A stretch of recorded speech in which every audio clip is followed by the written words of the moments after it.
लोक कला केंद्र के प्रस्तुति।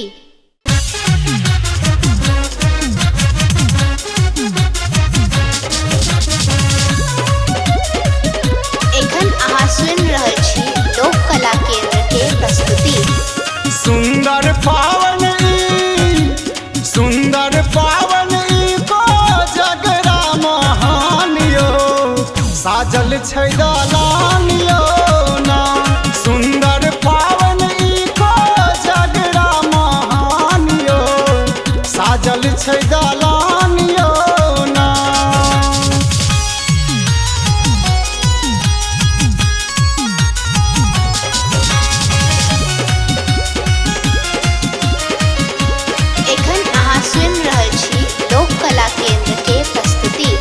निपल आंगन घर दलान सबहक मुँह में लाल पान।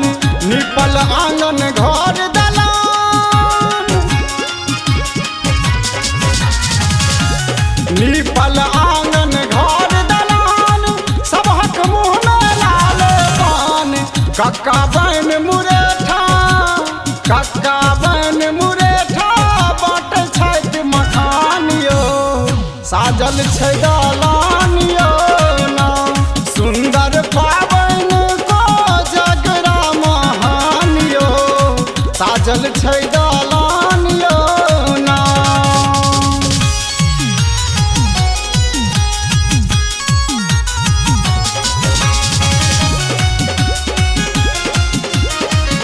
एखन अहाँ सुनि रहल छी लोक कला केंद्र के प्रस्तुति।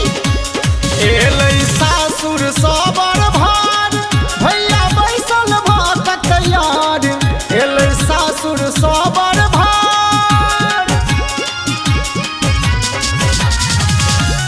एलै सासुर सबर भार भैया बैसल भात तैयार। आंगन लागहि जेना भावना आंगन लागै उतरल चान यो साजल छै दलान यो ना। सुंदर पावन को जगरा महान यो साजल छै दलान यो ना।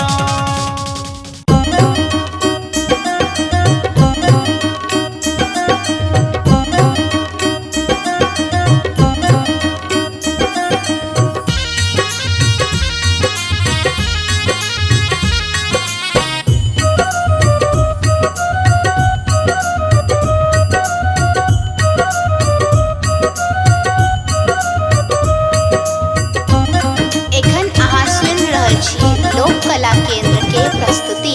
चलू चलू चलू सखिया कक्का के रे अंगना से भार एलैया। चलू चलू चलू सखिया कक्का के रे अंगना से भार एलैया, से भार एलैया। हे तेन भैया के को जगरा हकार एलैया, हकार एलैया। हे तेन भैया के को जगरा हकार एलैया, हकार एलैया।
पूर्णिमा के चमचम ई जोड़िया में,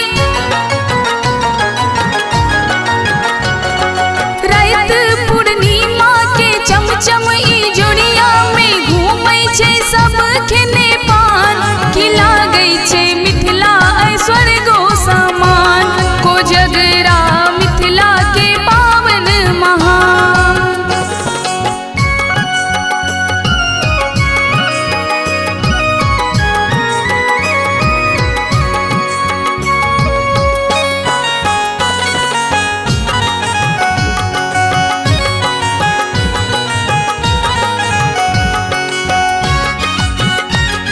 एखन अहाँ सुनि रहल छी लोक कला केंद्र के प्रस्तुति। नीपाल अंगना अरिपन सजैया, ताही ऊपर पातिल में दीप जरैया। नीपाल अंगना अरिपन सजैया, ताही ऊपर पातिल में दीप जरैया। भैया के सार दुनु खेले पचीसी,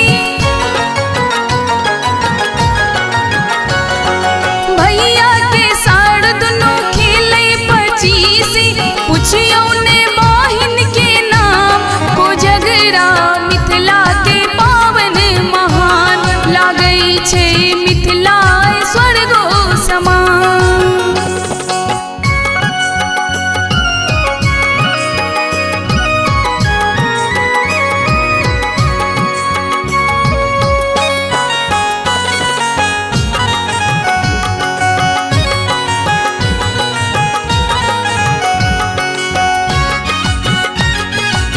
एखन अहाँ सुनि रहल छी लोक कला केंद्र के प्रस्तुति। बैसल दालान का बनने मुरेठा, बाटत मखान देखो भर भर छीटा।